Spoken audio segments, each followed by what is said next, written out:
Senator Marco Rubio joins us from Miami this morning. You saw those projections right there, Senator Rubio. Thank you for joining us. What do you make of them, and what do you need to do to overtake Donald Trump and Ted Cruz? Well, we're going to keep doing what we're doing now. Look, there's a lot of voters in these early states, particularly in Iowa, but also in New Hampshire, that are going to make their decisions very late. They're still shopping. You can see it. You can sense it in your conversations. We've gotten some people that are starting to make firm commitments, but there are others that are still looking. Look, the 3 weeks for an Iowa caucus goer is a long time, and they're going to be very careful about making their choice. They have only one vote. They know the important role they play, and we feel very, very confident about where we stand and where we're going to be when this is over. You heard those Iowa voters, some concerns about your experience. One voter calling you Obama, too. And that attack has been picked up by Christie, Governor Christie, who's also hitting on your experience. He's made a point about you in a pretty graphic way this week. Let's listen. This guy's been spoon-fed every victory he's ever had in his life. That's the kind of person that we want to put on the stage against Hillary Clinton? I don't think so. She'll pat him on the head and then cut his heart out. Cut your heart out? What do you make of that? Well, look, Chris doesn't want to have a debate about his record. It's not personal, but Chris's record for a Republican is not what we need. He's a supporter of Common Core. He's personally given a donation to Planned Parenthood. He's a supporter of gun rights. That's why gun control. That's why he got into office to begin with, was to run for gun control. I mean, the last thing we need in our Republican nominee is someone who agrees with Obama and Hillary Clinton on many of the key issues before this country.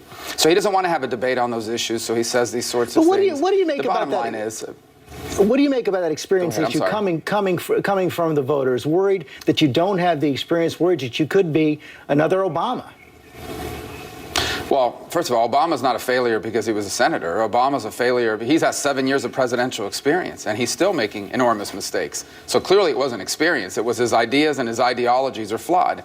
But the broader point is, it is true there are people running for president that have lived longer than I have, but there is no one running as a Republican for president who has more experience, has shown better judgment, or has better understanding of our national security issues than I do. And that's the number one job of a president, is to be the commander-in-chief. And none of these other people running have more experience on that issue or have shown better judgment, especially over the last 5 years, than I have. And so I'm confident that as we continue to make that argument, the people who are troubled by that will move on and come to support us. You're getting hit pretty hard by Ted Cruz on the issue of immigration, taking on your support of that bipartisan Gang of Eight compromise in the Senate. And this week, a new issue cropped up, an article in the Daily Beast. And here's the headline. It says, Marco Rubio in 2004, cheap college for undocumented immigrants. They're talking about in the Florida State House, you co-sponsored legislation to provide in-state tuition for undocumented immigrants. What was your thinking then, and do you stand behind that position now? Well, first of all, a lot of these attacks are exaggerated. I don't support amnesty. I think there has to be real consequences for violating our laws. I continue to support and have supported and sponsored the largest border surge in American history, 20,000 new border agents, 700 miles of fencing and walls, a mandatory E-Verify system, entry-exit tracking system to prevent visa overstays. On the bill you talked about, it was a very narrowly drafted bill. You had to have a certain GPA, you had to live in the U.S. a long time, you had to graduate from a Florida high school. It was very narrowly tailored to high-performing students who found themselves in a situation where they were brought here by their parents when they were 5, didn't even speak another language except English, and therefore couldn't attend college because they were being charged like if they were from out of state. They still had to pay for college, but they paid for what people paid when they lived in Florida. You stand they had to be high school graduates of Florida. Yeah, of a narrowly tailored bill like that, absolutely. In fact, the Florida legislature came back years later, after I had left the legislature, and passed it with vast majorities of Republicans voting for it, and a Republican governor signed it. That's different, but we didn't legalize anybody. That's the issue here. And the truth is, when it comes to Ted, he has changed his position on immigration all over the place. I mean, he used to be against birthright citizenship. He used to be for birthright citizenship. Now he says he's against it.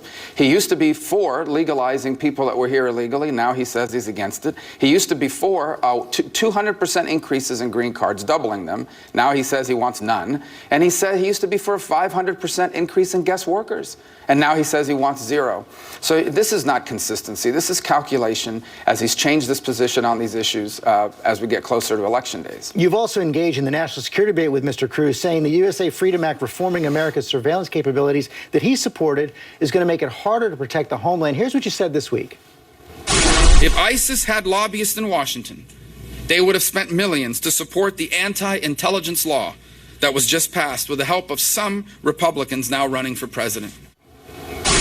That language about lobbyists for ISIS is pretty tough, but the bill was also supported by Iowa Senator Charles Grassley, New Hampshire Senator Kelly Ayotte, and almost 24 members of Congress who support you. Are they all in league with lobbyists for ISIS? No, but the name for two things. The names you just mentioned supported it not because they thought it was a good idea, but because if nothing passed, it would have expired. And second, they're not running for president. We're running for commander-in-chief here. And no, we should not have a commander-in-chief that wants to weaken our intelligence programs. But my quarrel with Ted on these issues of national security are not limited just to the intelligence bill. If it was just that, you can have an honest disagreement. We are already cutting military spending by lobbyists for ISIS? Absolutely. There is no doubt that groups like ISIS will benefit from us having a diminished intelligence capacity.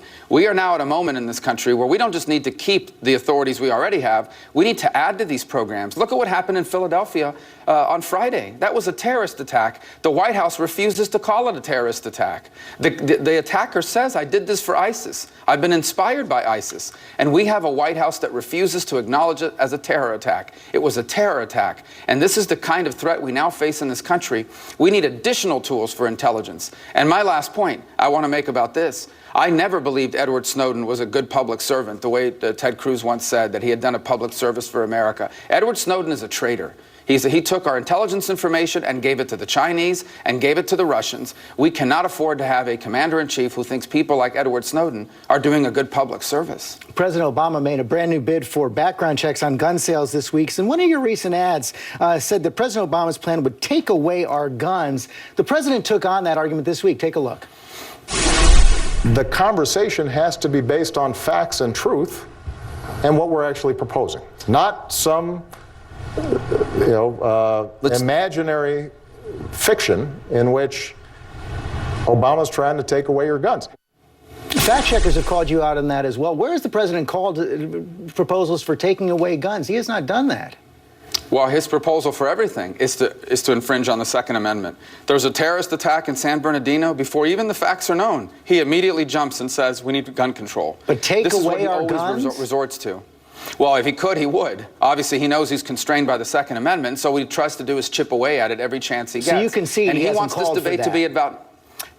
George, if he could, he would. And let me tell you what he's trying to do. He is trying to keep guns out of the hands of law-abiding citizens by continuing to put new restrictions on our gun rights. Let me give you an example. Barack Obama says he wants this debate to be about fact and truth. Good. Let's have it about fact and truth. Here's the fact and here's the truth. None of the attacks that he is talking about, none of these horrible, horrifying tragedies that have occurred that he cites as the rationale for these new measures that he's taking, not a single one of them would have been prevented by anything he's proposing. And the reason why is because killers and criminals do not care what the gun laws are. They are not going to go to someone that conducts background checks. They will continue to get their guns the way they have always gotten their guns, from the black market, stolen guns, etc. So this is absurd. The only people that are going to follow this law are law-abiding people. This is nothing but an effort from the left to continue to chip away at the Second Amendment rights of law-abiding Americans. Finally, Senator, we had this news overnight that Sean Penn, the actor, interviewed the Mexican drug leader El Chapo a few months back and had several follow-ups interviews. The Mexican authorities are now investigating. Do you have any problem with what he did? Yeah, I'm not. Look, I think Sean Penn is not someone I spent a lot of time thinking about. I didn't even know he was still around. I think he made movies a long time ago or something. He interviewed El Chapo. We, I guess, used the interview that he had in order to find him, or the Mexicans did. That's fantastic. I hope they extradite El Chapo to the United States. And, you know, if one of these American actors who have benefited from the greatness of this country, who have made money from our free enterprise system, want to go fawn all over a criminal and a drug trafficker in their interviews, they have a constitutional right to do it. I find it grotesque. Senator Rubio, thanks for joining us this morning. Thank you.